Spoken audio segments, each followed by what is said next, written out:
આગળ વાત રાજસ્થાનની। રાજસ્થાનના ટોંક જિલ્લામાં ભારે વરસાદ બાદ અનેક ગામોમાં પૂર જેવી સ્થિતિ સર્જાઈ છે। અહીં રાહોલી ગામમાં ડેમ તૂટવાથી ગામમાં પાણી ઘૂસી ગયું। અચાનક પાણીનો પ્રવાહ આવવાથી ઘરો અને દુકાનો 6 ફૂટ સુધી પાણીથી ભરાઈ ગયા। વરસાદી પાણી ભરાઈ જવાથી કરોડોનું નુકસાન થયું છે। પાણીના જોરદાર પ્રવાહમાં ઘણા પશુઓ પણ તણાઈ ગયા। ઘરો તેમજ દુકાનોમાં પાણી ભરાઈ જવાથી સામાન વરસાદના પાણીમાં ડૂબી ગયો। પ્રશાસને રાહત અને બચાવની કામગીરી હાથ ધરી।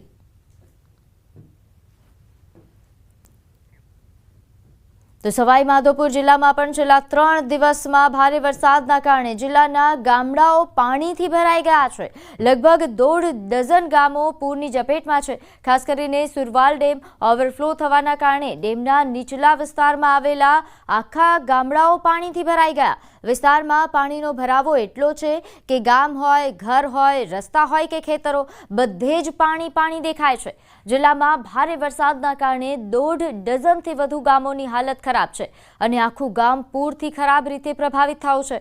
આવી સ્થિતિમાં આ ગામના લોકો ભારે સમસ્યાનો સામનો કરી રહ્યા છે અને ચોમાસાની આફતથી લોકોનું બધું જ બરબાદ થઈ ગયું છે। અહીં સવાઈ માધોપુરનો ખાસ અહેવાલ।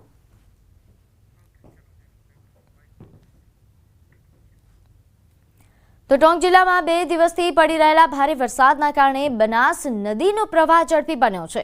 2 દિવસ પહેલાની સરખામણીમાં બનાસ નદીમાં પાણીની આવક ઝડપથી વધી રહી છે। બિસલપુર ડેમના 6 દરવાજા ખોલીને પાણીનો સતત નિકાલ કરવામાં આવી રહ્યો છે। પાણીનું સ્તર સંપૂર્ણ ભરાવા ઉપરાંત બનાસ નદીમાં પાણી છોડવામાં આવી રહ્યું છે।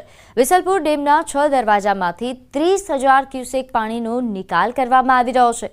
એ જ પાણી ત્રિવેણીથી આવી રહ્યું છે અને ત્રિવેણી 3.90 મીટરના ઉછાળા સાથે વહી રહી છે।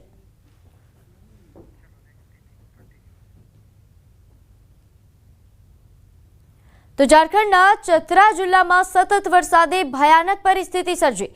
અહીં સેંકડો ઘરો પાણીમાં ડૂબી ગયા છે અને ઘણા પરિવારોને સલામત સ્થળોએ આશ્રય લેવાની ફરજ પડી રહી છે। રસ્તાઓ અને પુલોને થયેલા નુકસાનના કારણે ગામો ટાપુ બની ગયા છે। આંગણવાડી કેન્દ્રો તેમજ શાળાઓમાં રાખવામાં આવેલ અનાજ અને શૈક્ષણિક સામગ્રી પણ નાશ પામી છે। આ આફતની જનજીવન તેમજ સંપત્તિ પર ઊંડી અસર પડી છે।